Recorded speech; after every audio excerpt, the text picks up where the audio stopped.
So, itong mixer na to, meron tong dalawang subgroup. Master fader na subgroup. So, subgroup 1 and 2, and then 3 and 4. Tapos, yung sabi mo, di ba, yung may VIP room ka. Okay. Ito ang gagawin ko doon. Lalagyan ko siya ng bukod na output. Okay. Kasi di ba sabi mo, puno na yung auxiliary mo eh. Tapos gusto mo, balance yung tunog katulad ng nasa venue. O ito, dadaling yan doon sa speaker Oo. or sa amplifier. Papunta ang VIP room. Yun Okay. yun. Paano nga? Okay. Ano bang gusto mo nang gawin? Yung nasa loob mo na ng venue o yung sa VIP room? Sa loob muna ng venue para papunta tayo doon sa VIP. Okay.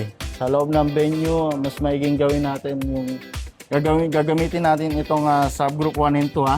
Okay. Okay, so press natin to. Ito yung mga channel na para lang sa venue. Okay. Okay, nakapress na yung sa 1 and 2. Yan yung gagawan mo ng control para maging subgroup na iisa lang ng fader. Oo. Ito, Okay. para sa ano lang to, sa venue lang. Okay? Okay. So, kasi di ba, Na-press mo yung 1 and na-press ko 2. na. Okay. Okay. So, ano na siya, nakamix na siya at gusto ko i-adjust lang siya ng 1 fader lang. Okay? Okay. Dapat, i-unpress natin to itong stereo natin. Dapat naka-unpress to. So meaning, hindi yan mapupunta doon sa stereo. Sa ngayon. Okay. Sa ngayon. Kasi, ipipress ko pala yung stereo ng subgroup. Okay? So once na prenes mo yan, mapupunta na yan dito.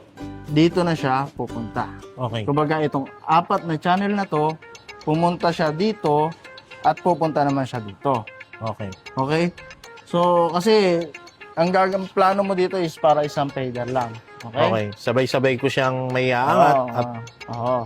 nawala ng galawan dito sa apat. Makapag-balance ka na dito mo na lang siya hingaan. Okay? Okay. Ngayon, sa VIP RAM naman, yung tanong mo. Okay. May isa pa tayong bakante na subgroup, yung 3 and 4, okay? Okay. Ngayon, yung gagawin ko, pipindutin ko naman yung subgroup 3 and 4 dito. Ito yung mga maririnig lang doon sa VIP room. Okay. Okay? So, ito ang mangyayari, meron ka na sa venue, plus meron ka pa rin dito sa, ito yung pinaka-control mo sa VIP room. Okay. Okay? Pero dapat, itong stereo mo is naka-unpress. Nakaangat dapat yan. Nakaangat. Oo. Para Kasi, hindi pumasok sa stereo. oh, Kasi, para yung ito, hindi siya pumunta dito.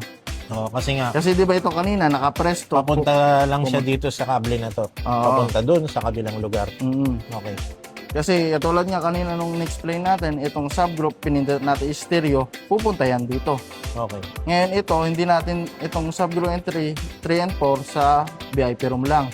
Hindi natin siya kailangan papuntahin dito kasi meron ka ng naka-press na yung stereo main mo dito. Oo nga, no?